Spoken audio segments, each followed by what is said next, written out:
34. Setelah selesai makan siang, semua karyawan perusahaan berpamitan untuk pulang. Mereka hari ini tidak hanya berkunjung duluan ke rumah Randy melainkan duluan untuk berkunjung ke rumah Randy saja. Dewi juga sudah pergi. Dia sama sekali tidak membahas masalah tentang kerja sama hari ini. Melainkan Gunawan yang mengobrol sebentar dengan Randy. Gunawan menyarankan Randy untuk mengadakan sebuah acara bisnis. Dengan begitu, seluruh bisnis-bisnis kecil yang ada di Yudoda bisa berkumpul menjadi satu dan mungkin akan membantu perkembangan ekonomi di Yudoda. Keluarga Gunawan selalu membantu perkembangan Yudoda. Itu juga merupakan alasan kenapa keluarganya bisa menjadi keluarga terbesar pertama di Yudoda. Gunawan mempunyai satu keinginan, yaitu mengharapkan seluruh pengusaha di Yudoda bisa bersatu dan mengurangi perselisihan di antara mereka lalu fokus untuk mengembangkan ekonomi Yudoda. Hanya saja, selama 10 tahun ini, perusahaan Leaya tetap berada di atas mereka. Sekarang malah muncul LKK Technoscience. Meskipun dulunya perusahaan Wijaya pernah mencoba seperti menanam saham di berbagai perusahaan, namun kemampuan masihlah kurang. LKK Technoscience yang sekarang masih belum jelas apakah akan mendapatkan keuntungan atau tidak, namun hanya menghitung pendapatan dari mesin pesawat luar angkasa Yool dan juga Jet M100, mereka diduga akan berhasil berkuasa di atas Yudoda selama 10 tahun mendatang. Dan LKK Technoscience bisa mendapatkan semua keberhasilan ini hanya dalam setengah tahun belakangan ini. Gunawan percaya kalau di masa depan nanti, LKK Technoscience akan semakin mengerikan. Dia percaya kalau masyarakat di Yudoda yang memiliki pemikiran juga akan sadar akan hal ini. Maka di saat ini, jikalau LKK keluar untuk mengatur ekonomi di Yudoda, dipastikan akan mendapat banyak dukungan dari orang-orang. Jikalau setengah dari seluruh pengusaha bergabung, maka acara bisnis ini bisa dikatakan berhasil. Randy pun memikirkan saran Gunawan ini dengan serius. Jujur saja, sekarang dia belum memiliki banyak waktu untuk memikirkan acara bisnis itu, karena dia meletakkan seluruh konsentrasinya pada seluruh keuntungan yang ada di depan matanya. Dia memiliki LKK Technoscience, dia ingin segera mempromosikannya dan menjadikan peradaban bumi melangkah menjadi peradaban tingkat 1. Sekarang, bumi ini hanya berada di tingkat peradaban 0.7. Tidak usah bahas masalah pergi keluar tata surya dulu, Mars saja sulit untuk dikunjungi sekarang. Randy juga ingin melihat apakah setelah peradaban melangkah menjadi tingkat 1, manusia bisa keluar dari tata surya. Namun Gunawan juga sudah memberi saran, dia harus memikirkan itu dengan serius juga. Setelah seluruh orang pergi, Randy dan sekeluarga pun keluar dan tujuan mereka adalah pergi berlibur ke kota Dali. Setelah dia menikah dengan Linda, dia belum pernah membawa Linda berlibur. Dia ingin berlibur dengan Linda pada liburan tahun baru ini. Jarak Yudoda ke kota Dali juga tidak begitu jauh, jadi Randy memilih untuk berkendara sendiri. Dengan begitu mereka juga bisa menikmati pemandangan sepanjang jalan. Dia meliburkan dirinya selama 7 hari dan akan ia gunakan sepenuhnya untuk menemani istri dan anaknya. Setelah sampai di kota Dali, hari pun sudah gelap, mereka lalu pergi mencari hotel untuk beristirahat. Ada tempat wisata apa saja di Dali, apakah sudah kamu telusuri? Tanya Linda kepada Randy ketika sampai di hotel. Randy sedang menelusurinya melalui ponsel. Ini juga merupakan kali pertamanya datang ke kota Dali. Dia tidak tahu tempat wisata apa saja yang seru, namun dia sering mendengar kalau banyak orang berliburan ke sini. Besok kita akan pergi dulu ke Gunung Chang untuk melihat danau berbentuk telinga. Dengar-dengar di tengah pulau itu ada Nanzhao Amorous Island, itu kedengarannya seru, kata Randy sambil bersandar di atas kasur. Kitty pun sudah tertidur di dalam pelukannya sejak tadi. Baiklah, kata Linda sambil mengangguk, ini juga kali pertama baginya berkunjung ke kota Dali. Hari kedua, mereka berdua pun berangkat ke Gunung Chang. Di tengah lampu merah pada perjalanan, Linda sedikit melamun setelah melihat salah satu toko bridal. Randy dengan tidak sengaja menatap Linda dan tersenyum.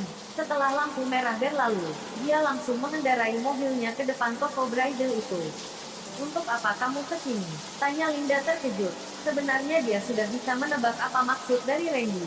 Pernikahannya dengan Randy waktu itu mendapat larangan dari ibunya. Ibunya tidak ingin dia bersama Randy. Dia lalu membawa kartu keluarga dan pergi ke kantor sipil untuk mengurus surat pernikahan dengan Randy. Mereka berdua lalu menikah. Mereka tidak membuat acara pernikahan dan juga tidak mengambil foto pernikahan. Jadi, Linda sedikit terlihat melamun ketika melewati toko bridal, memakai gaun pengantin dan berjalan di dalam hall merupakan kebahagiaan setiap wanita, termasuk Linda. "Bagaimanakah kita mengambil foto pernikahan hari ini?" kata Randy dengan tersenyum. "Baiklah," Linda langsung menyetujuinya tanpa ragu. "Halo, apakah kalian ingin foto pernikahan?" kata pemilik toko itu ketika melihat mereka berdua masuk ke dalam. Pemilik toko itu merupakan seorang wanita yang berumur 30 lebih. Dia berpenampilan baik dan juga mempesona. Namun ketika dia melihat Randy menggandeng Vicky, dia langsung mengerti kalau mereka ingin mengambil kembali foto pernikahan. Jadi dia merasa kalau Randy tidak akan memilih paket pengantin yang bagus. Apalagi ketika melihat Randy yang meskipun sangat ganteng, namun pakaian bukanlah merupakan pakaian bermerek, itu membuat niat pelayanannya berkurang banyak. "Iya," kata Linda sambil mengangguk.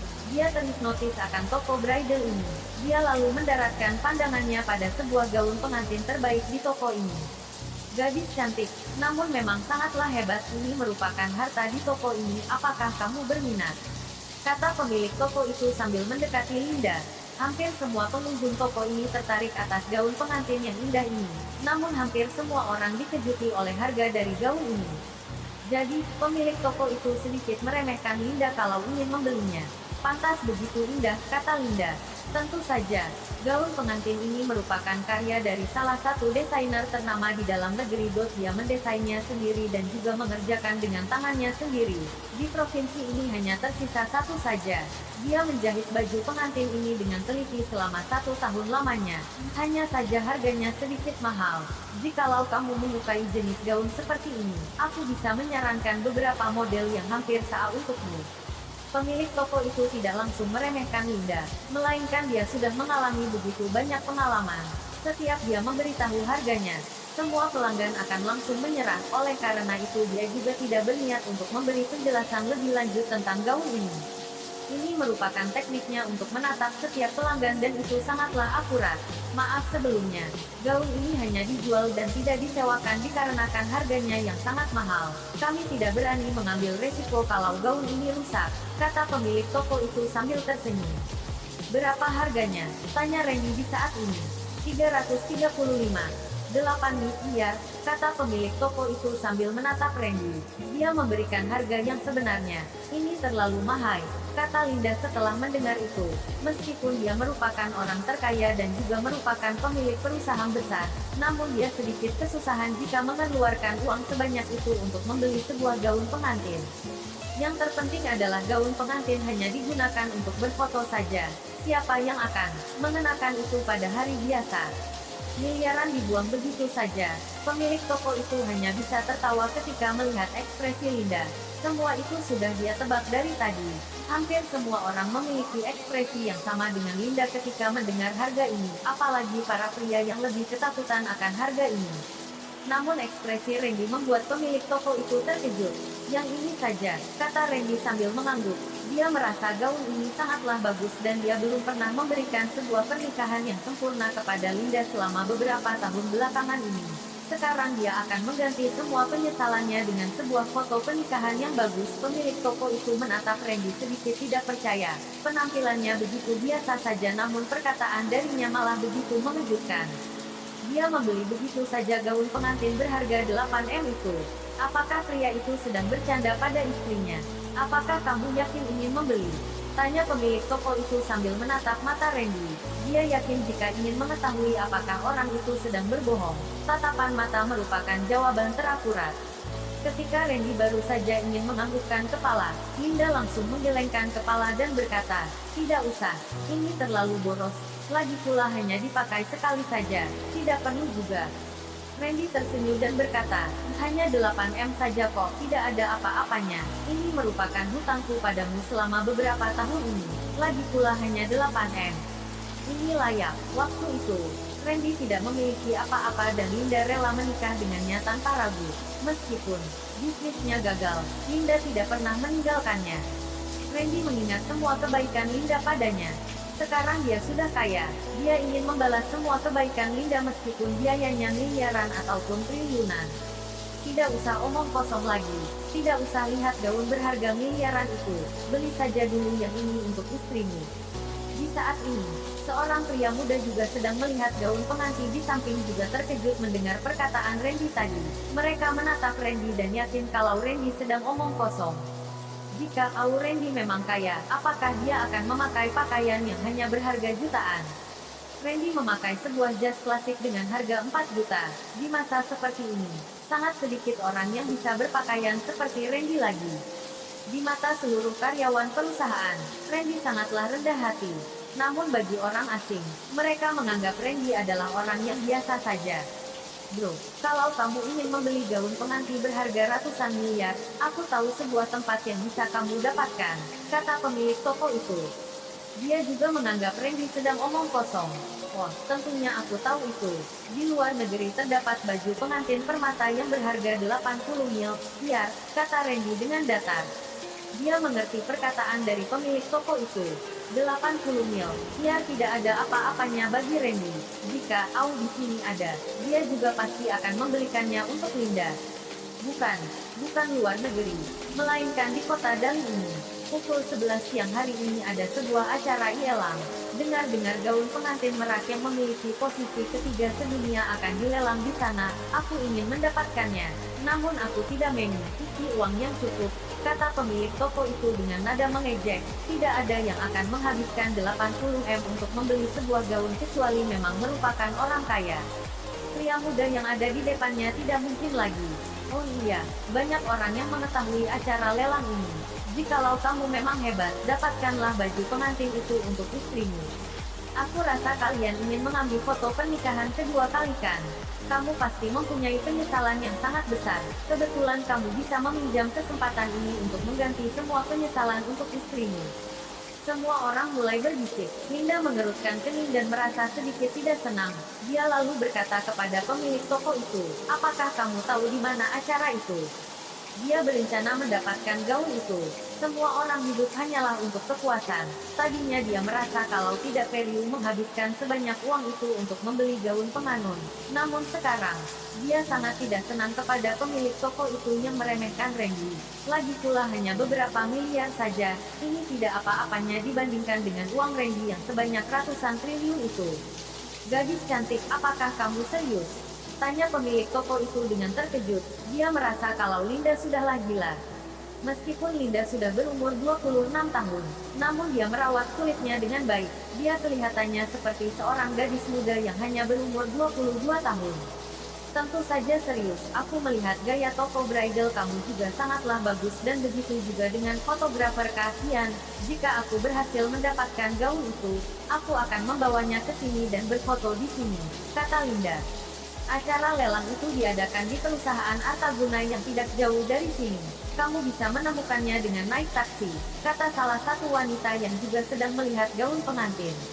Wanita itu merupakan putri dari seorang pengusaha setempat, dia bernama Suni.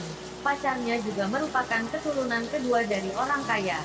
Mereka bahkan hanya berencana membeli gaun yang berharga ratusan juta saja. Bagaimana mungkin Randy yang berfoto ulang saja akan membeli gaun pengantin merak yang berharga miliaran? Mereka pun merasa sedikit tidak senang. Dia sangat tidak suka gaya Linda yang begitu palsu dan tidak memiliki kemampuan itu. Baiklah, terima kasih, kata Linda sambil mengangguk lalu pergi keluar. Dia yang sekarang memiliki aura wanita karir yang sangat kuat. Randy hanya tersenyum dan menggendong Kiki lalu keluar. Apakah kalian merasa dia akan pergi ke acara lelang itu? Tanya salah satu pria muda. Kamu berpikir terlalu banyak, mereka hanya mencari alasan untuk pergi saja, kata pemilik toko itu. Dia sudah merasakan kalau sepasang suami istri itu tidak mempunyai uang. Pria itu hanya berpura-pura saja ingin membeli gaun berharga 8 M ini. Disambung oleh wanita yang ingin pergi melelang gaun berharga ratusan miliaran itu. Ini semua merupakan alasan untuk pergi saja. Benar, kamu menganalisisnya dengan baik. Mereka sama sekali tidak sanggup membeli gaun ini. Namun pria itu sudah mengatakannya. Tentu saja istrinya harus membantunya agar tidak merasa malu, kata Sumi. Pemilik toko itu mengangguk dan dia merasa kalau mereka hanya datang untuk bercanda saja. Apa yang kalian bahas? Begitu asikkah? Tanya salah seorang fotografer muda dengan penuh penasaran. Barusan ada yang datang untuk mengambil foto pernikahan kedua kali. Mereka berkata akan membeli gaun harta dari toko kita.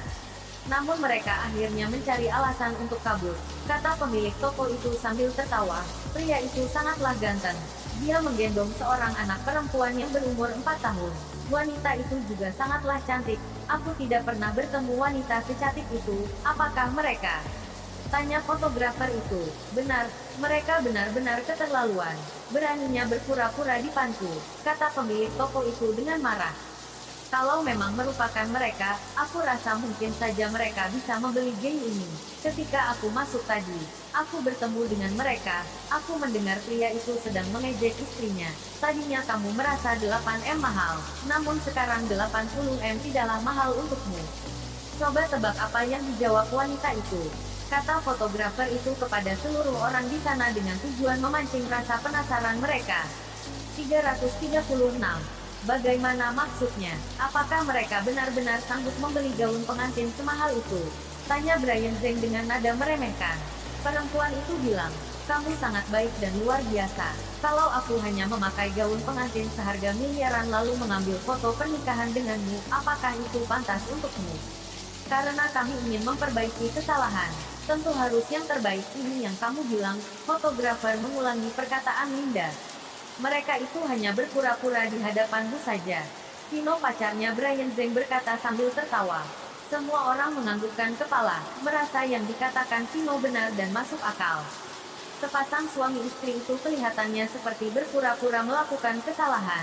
Tidak mungkin, karena saat mereka berbicara, sama sekali tidak melihat aku, kata fotografer sambil menggelengkan kepala. Apakah benar mereka mempunyai kemampuan ini, sanggup membeli gaun pengantin seharga miliaran? Semua orang agak ragu dan bimbang. Kino, bagaimana kalau kita pergi lihat? Aku tidak percaya kalau mereka benar pergi ke pelelangan gaun pengantin. Brian Zhang memberi saran. Baik, kebetulan aku juga mau pergi lelang barang. Kalau begitu pergi ke acara lelang dulu, besok baru melakukan foto pernikahan. Kino menganggukkan kepala.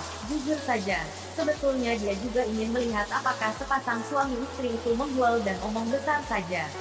Kalian berdua, jangan lupa kemari lagi ceritakan akhir dari kejadiannya. Istri bos berkata sambil tertawa. Baik, sore ini kami akan datang lagi berbagi info dengan Anda. Kino berkata sambil tertawa haha. Dua orang itu sambil berbicara berjalan keluar dari toko yang menjual gaun pengantin tersebut. Mereka baru saja berjalan keluar dari toko, menuju ke mobilnya, lalu melihat mobil Mercedes 6630 berjalan melewati depan mereka. Tapi karena mobil tersebut kacanya tertutup rapat, mereka jadi tidak bisa melihat orang yang berada di dalam mobil. Mobil ini sangat unggul dan dominan. Brian Zhang berbicara dengan nada iri. Benar, ini mobil impor, bukan produk dalam negeri. Sebelumnya aku melihatnya. Untuk pengurusannya membutuhkan 14 miliar, dan untuk pendistribusiannya, paling sedikit 16 miliar. Kino berkata dengan iri. Terpikir mobil yang mereka kendarai hanya sekitar 400 juta. Melihat mobil ini harganya sekitar 14 miliar, bagaimana mungkin tidak iri? Seingat aku di kota Lipovka tidak ada mobil mewah ini, kata Brian Zhang dengan ragu. Tidak ada, mobil ini juga bukan berasal dari kota Lipovka, plat BM-nya merek mobil di kota Yudoda. Dari awal sudah dengar di kota Yudoda ada 4 kelompok keluarga besar, dan LKK Technoscience, mereka semua adalah keluarga yang berkuasa dan kaya raya dengan penghasilan miliaran. Perekonomian di sana berkembang pesat dibanding dengan sini, kata Vino sesudah naik ke mobil. Dengar kabar LKK Technoscience itu sangat besar. Ada waktu kita pergi lihat-lihat ke kota Yudoda. Brian Zhang berkata sambil menganggukkan kepala. Semua itu belum apa-apa. Beberapa waktu lalu aku melihat sebuah artikel, saat LKK Technoscience mengadakan penelitian dan pengembangan pesawat tempur jet M100. Dalam artikel tertulis, total investasi LKK Technoscience adalah 100 triliun, dan pemiliknya adalah seorang pemuda yang berumur sekitar 20 tahun. Kino sambil mengendarai mobil menuju tempat pelelangan, sambil bergosip dengan pacarnya. Baru berumur 20-an tahun. Brian Zhang berbicara dengan terkejut, langsung tidak berani percaya.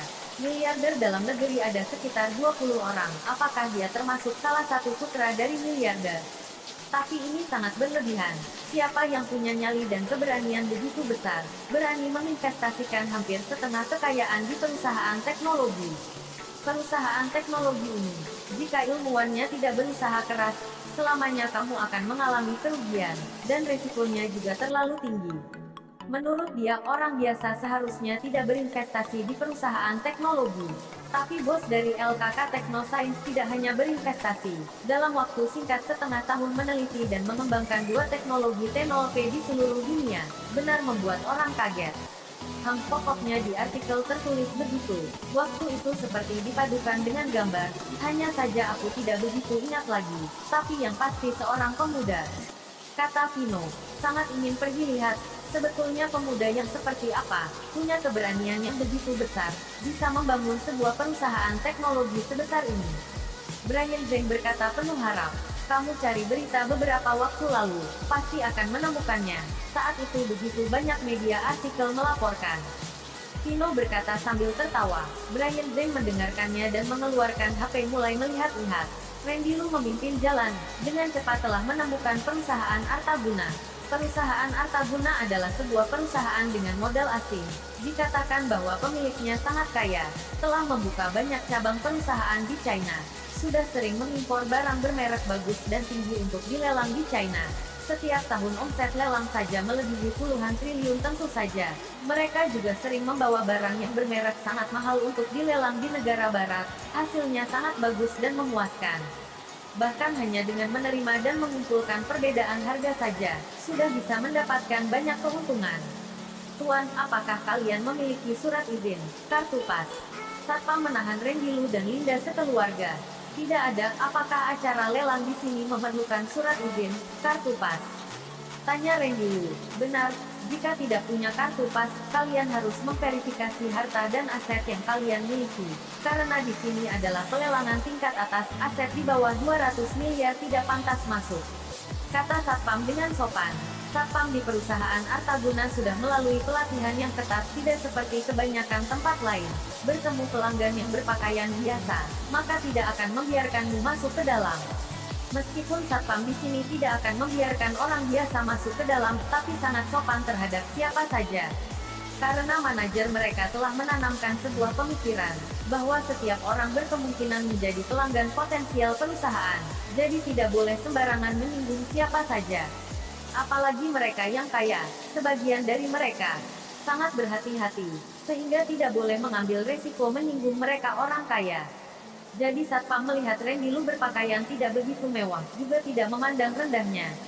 Oh boleh, kamu bawa kami pergi verifikasi. Randy Lu menganggukkan kepala, kesan yang baik terhadap Satpam. Baik, tunggu sebentar. Satpam menganggukkan kepala, lalu mengambil intercom dan berteriak, Manajer Jiko, di pintu utama sini ada pelanggan ingin memverifikasi aset. Baiklah, biarkan mereka tunggu sebentar.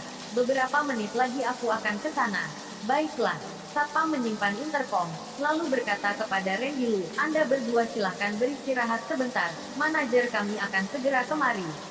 Randy Lu menganggukkan kepala kemudian mengamati pemandangan sekitarnya. Tidak bisa tidak diakui, perusahaan Artaguna ini dibangun sangat besar, dekorasinya juga sangat bermutu tinggi, membuat orang yang melihatnya merasakan suasana kelas atas. Sangat cepat, seorang pemuda berpakaian jas jalan kemari. Pemuda berumur sekitar 30 tahun, tinggi 180 cm. Postur tubuhnya seimbang, kelihatan seperti seorang mantan prajurit. Apa kabar? Namaku Jiko, apakah kalian yang ingin memverifikasi aset untuk ikut acara lelang? Pemuda ini memperhatikan Randy Lu, untuk menutupi rasa terkejut. Pertama karena Randy Lu masih muda, kedua karena penampilan Linda. Randy Lu menganggukkan kepala, lalu Jiko berkata lagi, kalau begitu silakan ikuti aku. Dia sambil berkata sambil membawa Randy Lu dan Linda berjalan menuju ke dalam perusahaan. Di saat yang bersamaan, Brian Zhang dan Vino juga sudah sampai di tempat parkiran. Vino, mobil mewah itu, parkir di sampingnya saja, nanti kita agak cepat keluar, lihat siapa pemilik mobil tersebut, seru Brian Zhang. Tino tertawa, lalu memarkirkan mobilnya di samping mobil Mercedes G630. Mereka berdua bahkan sempat berfoto beberapa kali di samping mobil Mercedes 6630, kemudian berpura-pura mempostingnya di momen jaringan sosial.